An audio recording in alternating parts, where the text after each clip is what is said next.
Hi, this is Senta Rose, your Blooming Life Guide. And I received this beautiful email from one of you saying, "Where have you been?"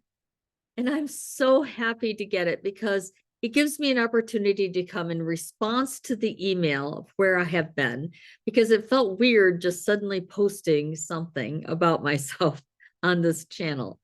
I do intend to start posting more often, but I've had a considerable amount of health issues in 2023. One of the problems that I've had with my health is this wave of exhaustion that would hit me for days at a time. And then I would get these really bad headaches. Now, some of that has been addressed with a diagnosis in July of type 2 diabetes, in which the last time I saw the doctor about that was in December, and it's considered to be under control with diet alone. And so I'm doing really well with that. My energy is a little better because I've changed my diet. But nevertheless, the headaches and the exhaustion still is a problem. And I have had some imaging, and I'm seeing the doctor on February 6th to talk about whether I need to see a surgeon or not. It's a possibility that I might need to have a procedure. But I am feeling really optimistic that if I do have that procedure, it's going to solve the problem, assuming I also have a lifestyle that is healthy for me. And predictive readings, where I am predicting the future, just isn't working very well for me.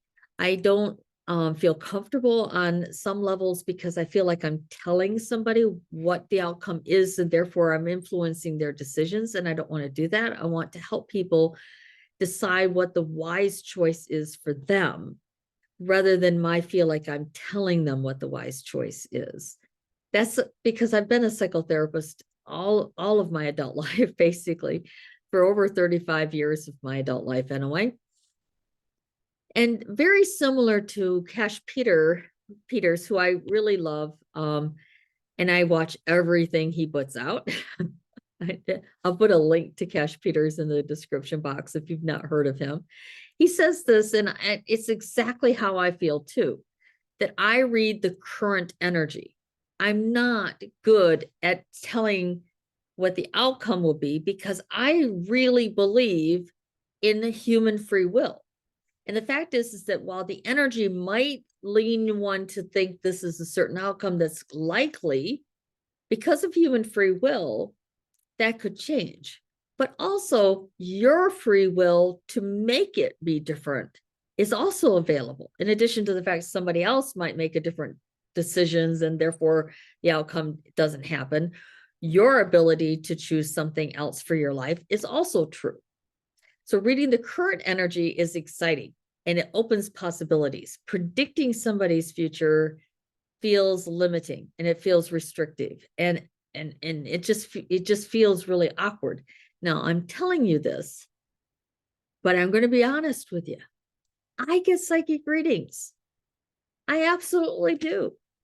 I just had a reading from one of the team members for Annie Botticelli, who is an astrologer, and one of her apprentices did a beautiful annual reading. A few months or over 6 months ago, her husband gave me a reading of astrological reading, and it was great.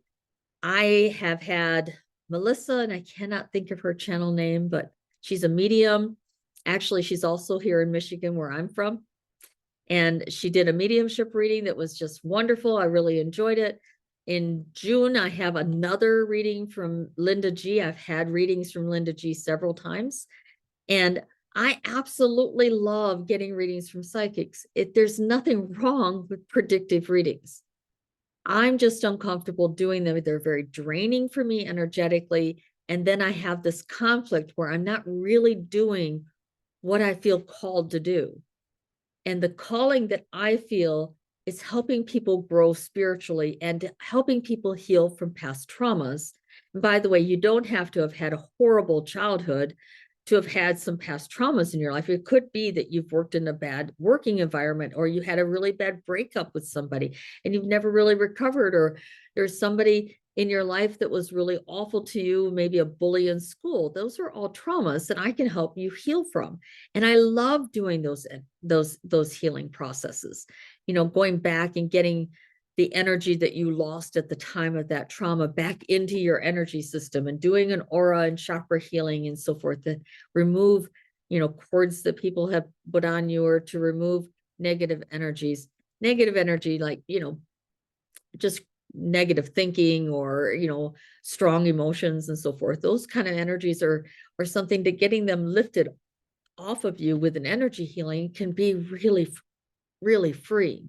And I love doing that. I feel energized by doing that. So that's what I'm going to focus on, is the energy healing and the spiritual counseling. I am an ordained spiritualist minister, and I did not get an ordination to do weddings. I laugh about that. I've had people ask me if I'll do their wedding, and no, I don't do weddings. Nothing against weddings. I just am not a minister to do weddings.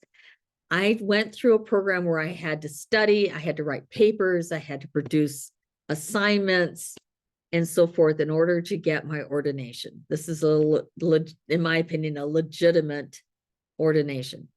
And that's with the Independent Spiritualist Church.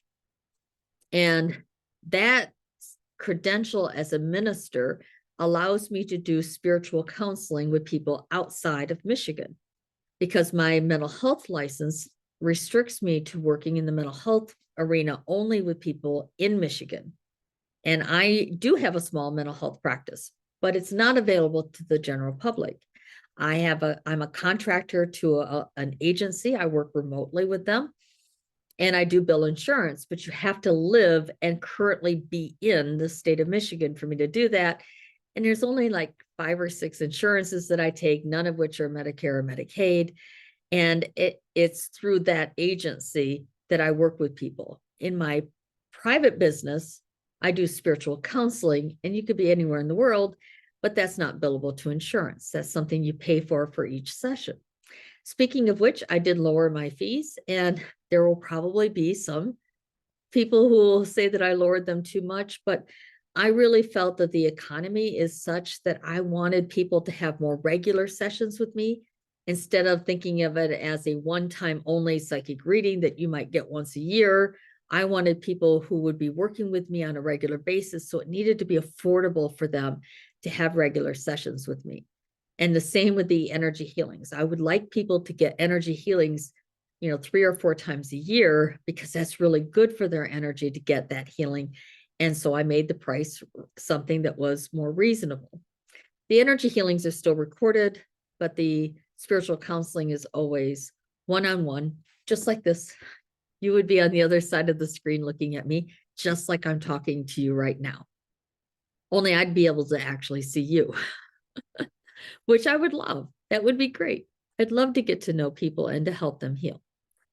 If you schedule a session with me, it's going to be timed that I'm available. I'm only making enough spots available on my schedule so that I am not overloaded or overwhelmed. So you can be free to, if it's available to you. But I do like to warn people that I have a chronic health condition. I might have to reschedule on occasion. If I get a really bad headache, I can't get any psychic impressions through a headache. And if I even try to, it usually makes the headache worse. Hopefully, we got a handle on that, and I'm going to be able to get that taken care of through a medical procedure, hopefully, if it's needed. So if you want to say a few prayers for my health and well-being, I'd appreciate it, because I believe in the power of prayer. Thinking of prayer, prayer is a really important part of my daily routine. And one of the methods of prayer that I'm using since November is prayerful affirmations. And that's the topic of my next video. So subscribe, give me a thumbs up, and share this with somebody else if you think that they would like to know more about prayerful affirmations, or more about spiritual growth, more about healing from past traumas using spirituality, or they would just like to have some little talks from me, a spiritual counselor, giving people general advice for self-improvement or self-growth, personal growth, spiritual growth, and so forth. So that's what you can expect. And I'm hoping to do a lot more of these kind of videos where I'm just talking to you. It's not edited. There'll be little mistakes along the way, but I would rather just be authentically me and give you an unedited, rehearsed a little bit, but otherwise freshly from my heart to you message. So take a look in the description box for the other psychics that I mentioned, and see you again soon. I'm hoping to do at least 2 or 3 videos a month. And who knows, maybe I'll get much more comfortable with this and I'll do even more. Take care. Bye-bye.